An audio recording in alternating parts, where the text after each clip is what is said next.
Cimoooooooo! What's going on, everyone? My name is Cimo, and today I'm going to be bringing to you my top 3 budget deck picks for the January 2015 format. There are a lot of people in this game that want to play competitively, but they might not have the money to shell out for, 3 of these. So in this video, I'm going to be bringing you 3 decks that you can play a full main deck and extra deck, all for $200 or less. Before we go any further, I want to give a huge shout out to GalacticGod for allowing me to post this video on his channel. Thank you so much, GalacticGod, you are amazing. But without further ado, let's get right into it. The first deck is Evil Swarm. Now, Evil Swarm has been notoriously known as the anti-meta deck.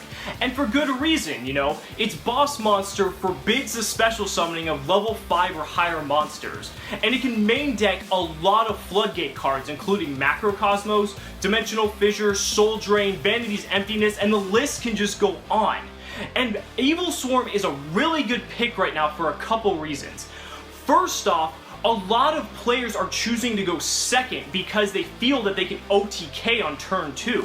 Well, that plays greatly in your favor because as an Evil Swarm player, you always want to go first so you can make sure you get that turn 1 Ophion online, as well as set up with a bunch of floodgate cards. Evil Swarm is also really good since Ophion can lock down so many of the top decks right now.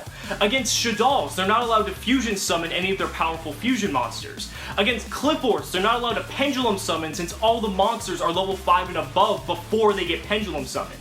And against Necklace, a deck that's going to be coming out really soon, you're going to be able to lock them out from ritual summoning a majority of their powerful monsters like Trishula and Brionic. And with Evil Swarm being such a simple and straightforward deck, it's really easy to pick up and you can customize the deck pretty much however you want to tutor it to the meta that you're facing.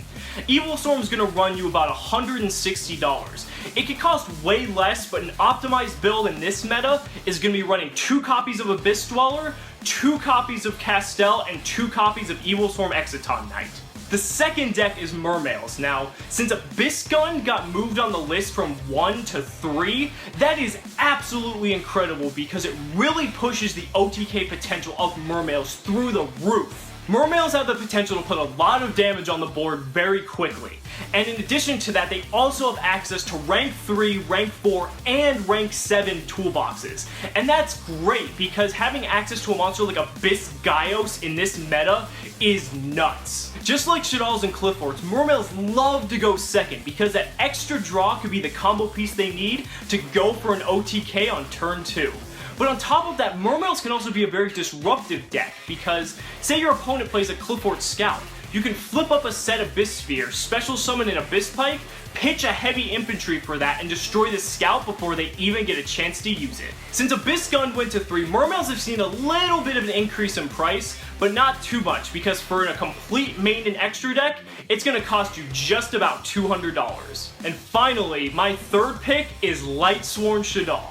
Now, Lightsworn Shaddol is still a very aggressive Shaddol deck, but it doesn't run monsters like Denko Sekka or Mathematician, because if it did, it would eat up our budget extremely quickly. Instead, Lightsworn Shaddol focuses more on the Lightsworn engine, and having a monster like Riding to mill off our Shaddol monsters to trigger their effects is pretty good, and the fact that he's a tuner gives us access to monsters like Stardust Spark Dragon and Thought Ruler Archfiend, which can be incredible in the right matchups. On top of that, Lightsworn Shaddol runs a plethora of level 4 monsters, so your access to your rank 4 monsters is actually much greater than it would be in Denko Dolls. Lightsworn Shaddol is an extremely powerful deck, and it's been proven because it's topped multiple events in the past. But the problem is, as the metas evolve, it's just kind of fallen out of favor for different variants of Shaddolls, like Denko Dolls. But that doesn't discount Lightsworn Shaddol from being an extremely powerful deck.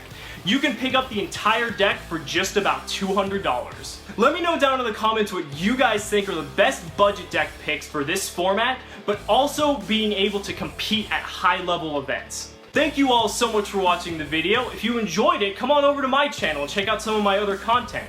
And if so, I'll hope to see you next time.